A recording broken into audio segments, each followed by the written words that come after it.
buenas noches, bienvenidos al programa, bienvenidos de regreso. Y estamos en el estudio con Jorge del Castillo, quien, bueno, ha sido una persona que ha dedicado mucho tiempo de su vida no solamente a participar en la política, vivir desde adentro de lo que es la política, ya sea en una construcción partidaria o las diferentes reconstrucciones que ha tenido el APRA, que muchas veces han sido lideradas por ti como secretario general del partido, pero que también ha sido un defensor de la democracia, sobre todo en la década de los 90, en el retorno a la democracia, y quien siempre ha estado en diferentes transformaciones históricas que ha vivido la República en su historia moderna.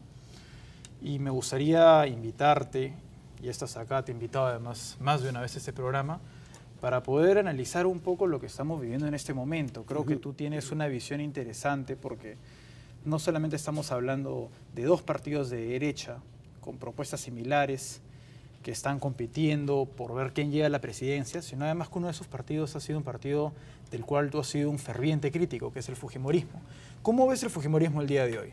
¿Es el fujimorismo por el cual tú y el APRA lucharon en un tiempo de una autocracia en la época de Fujimori, o es más bien un fujimorismo moderado que se desvincula de ese pasado oscuro, o todavía realmente existe este problema del narcoestado y todos los intereses de por medio que nos pueden afectar de una manera completamente negativa? Ya lo vemos en Joaquín Ramírez y en muchos otros actores que están ligados de manera directa o indirecta a lo que vendría a ser un próximo quinquenio, si es que llegan al poder. Bueno, primero muchas gracias por la entrevista. Gracias a ti, Jorge. Y cuando estamos a pocos días de la elección, lo que uno diga o deje de decir puede tener cierto peso, especialmente entre la gente que está en el proceso de la definición final, ¿no? Hay un 10% o algo más de gente que todavía no ha definido su voto. Pero, a ver, la pregunta específica es ¿cómo veo yo hoy al fujimorismo, ¿no? Supongo que ha cambiado, ¿no? Sería una estupidez, por decirlo de alguna manera, pretender repetir la historia. Eso no tendría sentido. No, pero ni tampoco tienen a Montesinos. Hay ciertas ¿no? evidencias que denotan que realmente sí hay actores que están vinculados al narcotráfico, y además de ello hay muchas suposiciones, presuposiciones, indicios que nos dicen de que hay actores ligados a la época del Montesinos. De verdad yo ¿no? tengo que reconocer que esas evidencias vinculadas al narcotráfico, no sé, no me constan. ¿Cuáles son? ¿Qué nombres? Ahí hablan, pero para ser objetivo, ¿no? No tengo una razón para defender a los fujimoristas, tú bien lo has dicho. Más bien al revés.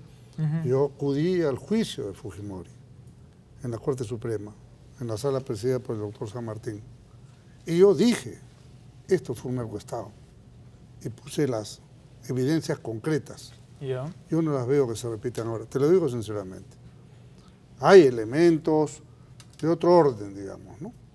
Pero como para hacer una imputación así tan fuerte, de decir vinculados al narcotráfico, no tengo un elemento. Bueno, dejemos ese tema de lado entonces, pero también es cierto que hay muchos actores que también han participado en el fujimorismo de los 90, ¿no?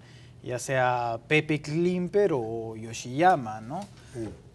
Bueno, eso es un problema. Eso quizás puede ser una faceta, digamos, ¿no? La faceta del autoritarismo, que no era necesariamente representado por ellos, porque había otros, pero sí, esa es una preocupación, sin duda.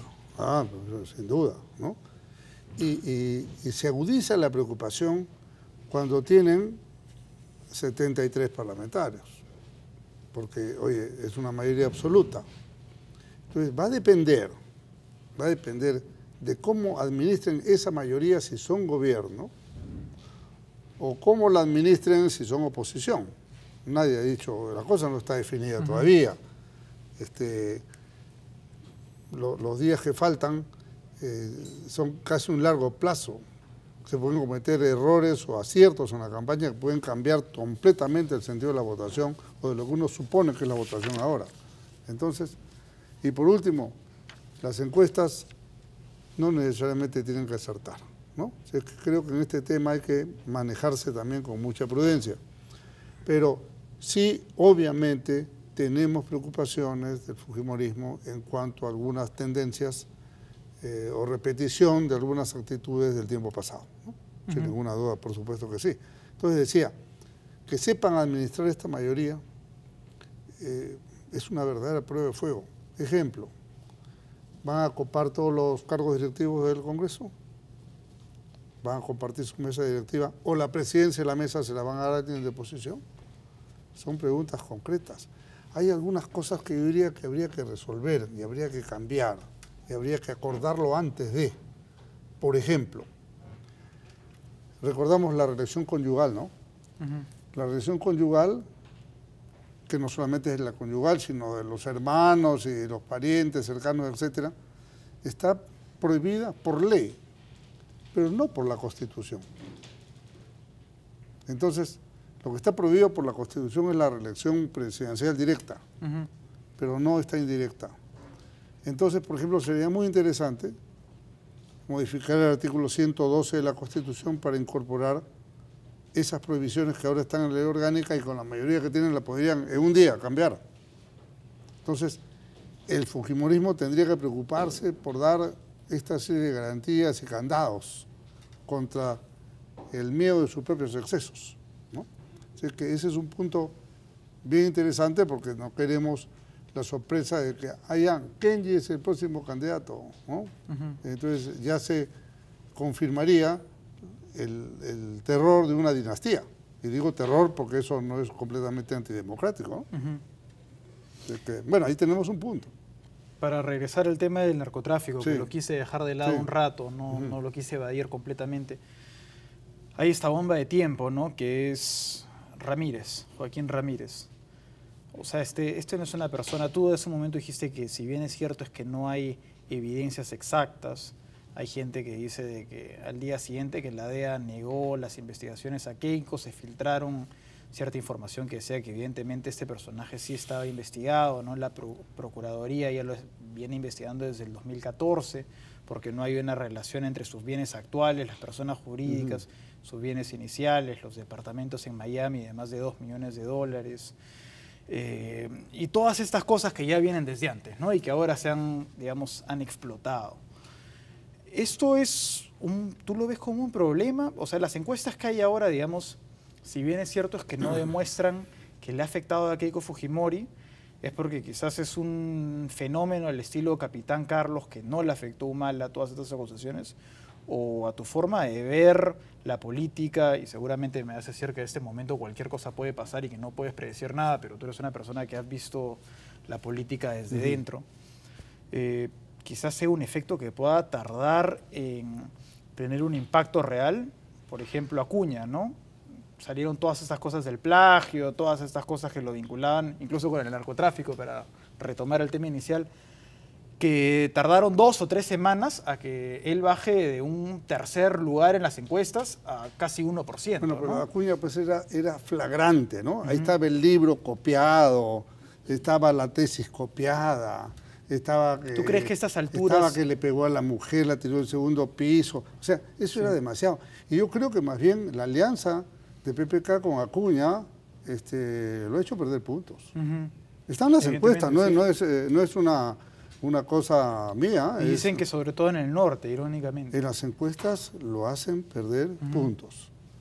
Y es obvio, pues, si tú te alías con alguien que el Tribunal de Honor ha dicho que es una persona que no es idónea moralmente para gobernar el país, ¿cómo haces una alianza con él? Claro.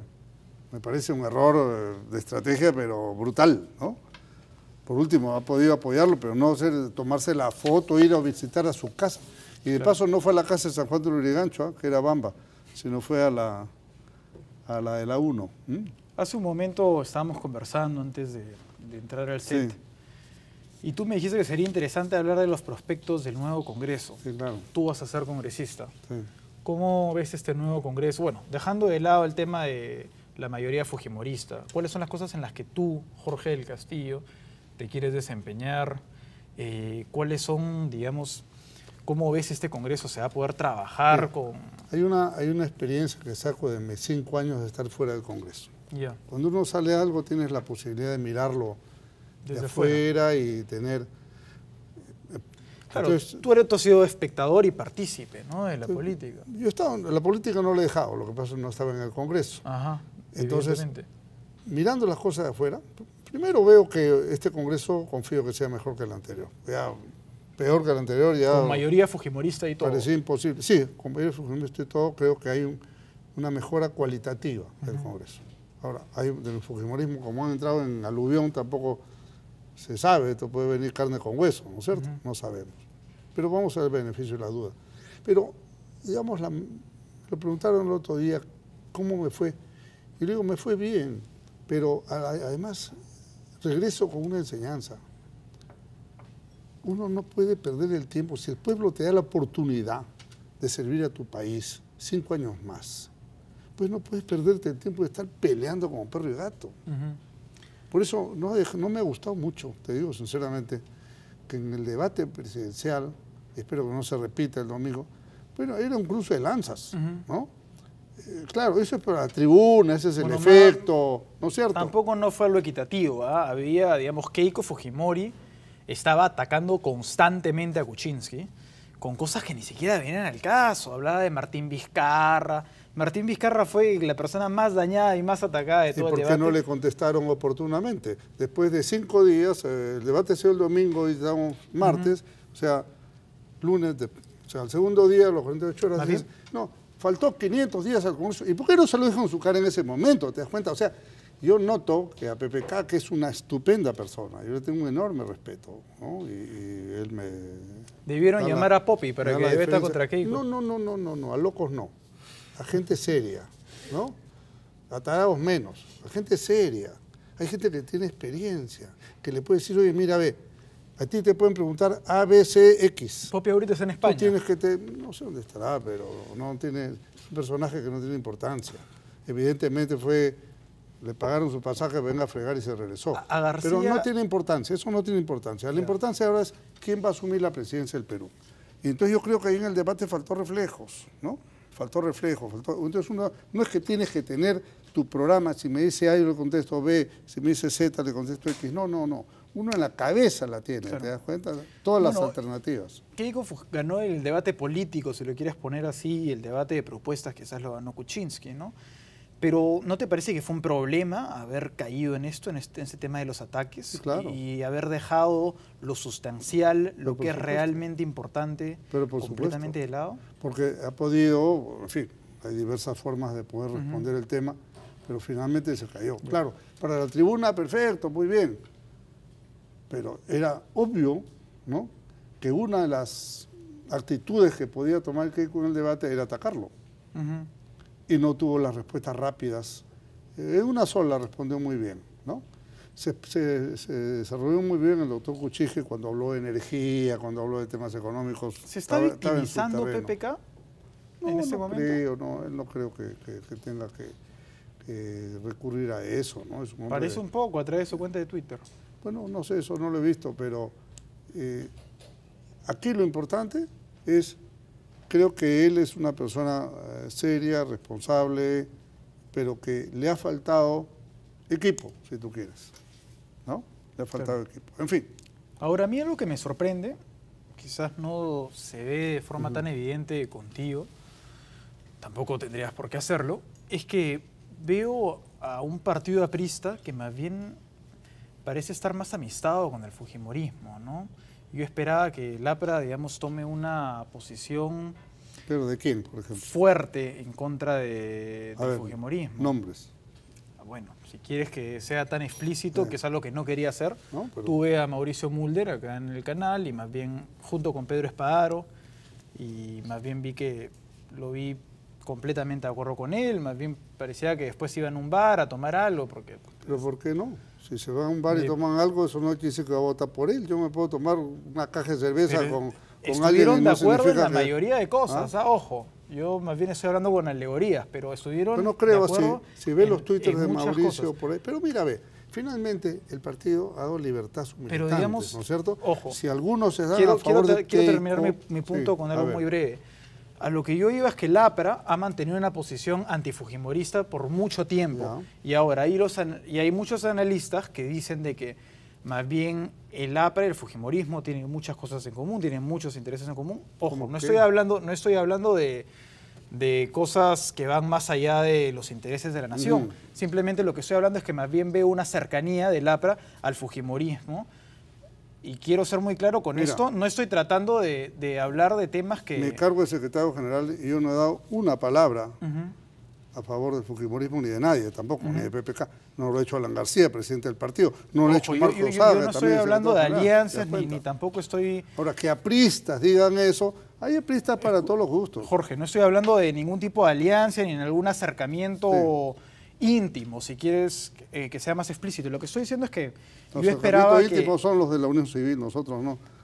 Ojalá no sea así, pero mira, yo lo que iba es que veo de que yo me imaginaba ver a un partido aprista que se oponga un poco al fujimorismo y más bien que quizás una eventual alianza con Peruanos por el Cambio, un acercamiento... Es que la alianza si hubiera una alianza, la tendría que haber tomado la iniciativa el interesado, ¿no es cierto? Así es. Si no ha tomado iniciativa, nosotros... No ha habido iniciativas por el partido de Pedro Pablo Kuczynski. No, en absoluto. Ellos han preferido aliarse con Acuña antes que... Acuña, está bien, pues. Dios los cría, ¿no es cierto? Y no hubiera sido una mala idea, porque incluso yo creo que les hubiera garantizado Mira, más votos en el norte que Acuña. El único partido, permítame esta presunción, ¿ya? El único partido que tiene una capacidad de orientar cierta parte de su votación es el APRA. No me digas que Acuña dice, oye, vote por este. No. Si vamos a hacer un pequeño repaso. Cuando salió la primera encuesta y salieron 50-50 casi, ¿no? Ya el pueblo ya se había definido. Quedaba el mismo lote que hoy día está en indefinición. Y eso no es porque Acción Popular tomó su acuerdo, porque Acuña firmó la alianza. No. La gente migra su voto. ¿Qué capacidad en 12 tiene Acuña? Ninguno, ¿no? Ni otros partidos tampoco. El mismo APRA endosaba cuando estaba de la Torre.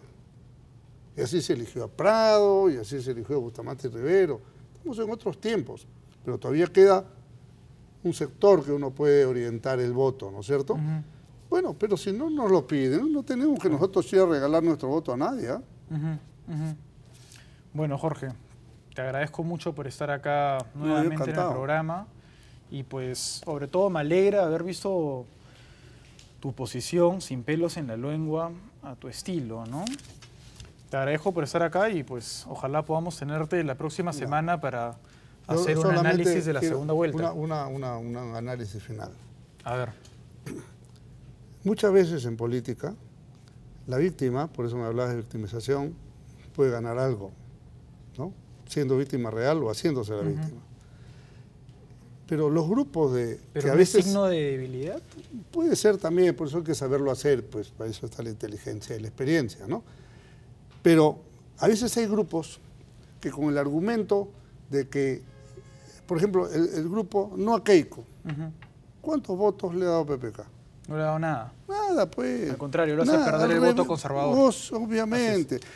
En la encuesta de Ipsos Apoyo, le preguntan cuál es la causal por la cual Keiko ha sacado más votos y dicen por haber rechazado el aborto y el matrimonio gay. ¿Sí o no? Entonces, estos anticampañeros le regalan los votos en Lampa, al otro lado. Bueno, Jorge. Seguramente de buena fe, pero muy equivocados. Muchas gracias por estar acá y te esperamos la próxima semana. Ojalá Encantado. pueda ser así. Gracias. Bien, regresamos en breves instantes con Roberto Vieira.